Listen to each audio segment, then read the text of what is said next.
প্রিয় দর্শক, আজকের আলোচনাটি খুব গুরুত্বপূর্ণ হতে চলেছে। সকলে শেষ পর্যন্ত কন্টিনিউ করার জন্য অনুরোধ জানাচ্ছি। যেহেতু এখানে গুনাহের কাজে আমরা লিপ্ত হয়ে যাই, যে দোয়াটা না পড়লে ওয়াজিব তরক করার গুনাহ হবে। জিলহজ মাসের 9 তারিখ থেকে জিলহজ মাসের 13 তারিখ আসর পর্যন্ত একটা দোয়া পড়া ওয়াজিব, বালেগ পুরুষ মহিলা উভয়ের উপরে। অথচ আমাদের সমাজে, আমাদের দেশে, আমাদের এলাকায় এগুলো হয় কি, যারা 5 ওয়াক্ত কন্টিনিউ নামাজ পড়ে, যারা 5 ওয়াক্ত নামাজি, তারা ইমাম সাহেবের সাথে এই দোয়াটা পড়ে বা ইচ্ছা অনিচ্ছায় পড়া হয়ে যায়। কিন্তু যারা মা বোনেরা আছে বা যারা জামাতে নামাজ পড়ে না, অনেক সময় বাহিরে নামাজ পড়ে, এরা কিন্তু এই দোয়াটা পাঠ করে না। এই দোয়াটা পাঠ না করার কারণে আপনি কিন্তু ওয়াজিব তরক করার গুনায় লিপ্ত হয়ে যাচ্ছেন। এই জন্য আপনার এটা খেয়াল রাখতে হবে, যেই দোয়াটা বালেগ পুরুষ এবং মহিলা উভয়ের উপরে দোয়াটা পড়া ওয়াজিব। আমি কেন পড়ছি, আপনি কেন পড়ছেন না, এটা কিন্তু জানার বিষয়। যদি আপনি এই জিলহজ মাসের 9 তারিখ থেকে জিলহজ মাসের 9 তারিখ থেকে জিলহজ মাসের 13 তারিখ আসর পর্যন্ত এই দোয়াটা আপনাকে পড়তে হবে 5 ওয়াক্ত নামাজের পরে। অথচ আমরা কয়জন পড়ি? সেই দোয়াটা হলো আল্লাহু আকবার, আল্লাহু আকবার, লা ইলাহা ইল্লাল্লাহু, আল্লাহু আকবার, আল্লাহু আকবার, ওয়ালিল্লাহিল হামদ।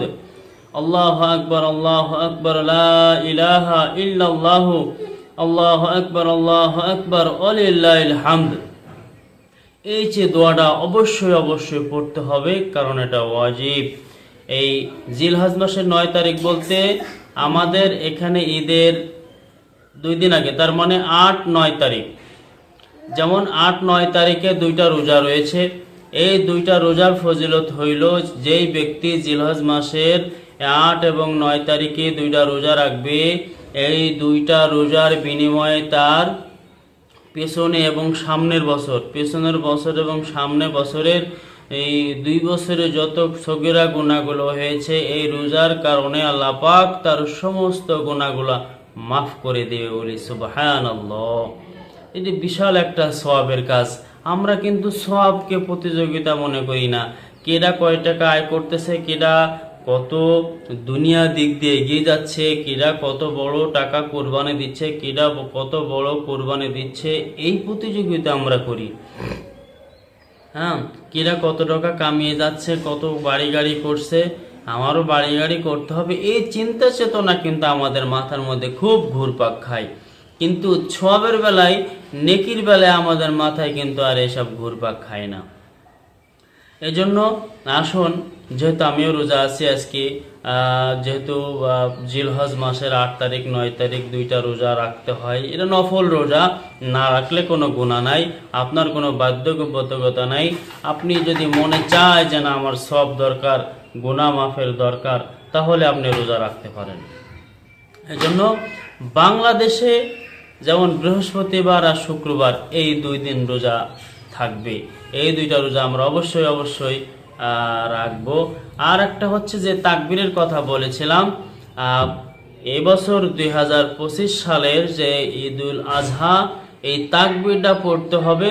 সেটা হচ্ছে শুক্রবারের ফজর থেকে, ভালো করে খেয়াল করবেন, শুক্রবারের ফজর থেকে মঙ্গলবার আসর পর্যন্ত এই দোয়াটা পড়া ওয়াজিব। আল্লাহু আকবার, আল্লাহু আকবার, লা ইলাহা ইল্লাল্লাহু, আল্লাহু আকবার, আল্লাহু আকবার, ওয়ালিল্লাহিল হামদ। আমরা পুরুষ মহিলা 5 ওয়াক্ত নামাজ পড়ুক চাই না পড়ুক, বা যেখানে পড়ুক, 5 ওয়াক্ত নামাজের পর এই দোয়াটা একবার হইলেও পড়া লাগবে। এজন্য আসুন 2টা রোজাও রাখি।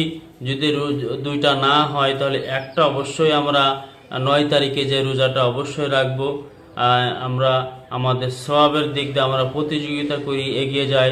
আল্লাহ পাক আমাদের সকলকে আমাদের ইবাদতগুলা খালেস নিয়তে করার তৌফিক দান করুক এবং আমাদের ইবাদতগুলো আল্লাহ কবুল করুক। আমিন আমিন। ওমা আলাইনা ইল্লাল বালাগ। আসসালামু আলাইকুম ওয়া রাহমাতুল্লাহি ওয়া বারাকাতুহু। সকলে পোস্টটা শেয়ার করবেন।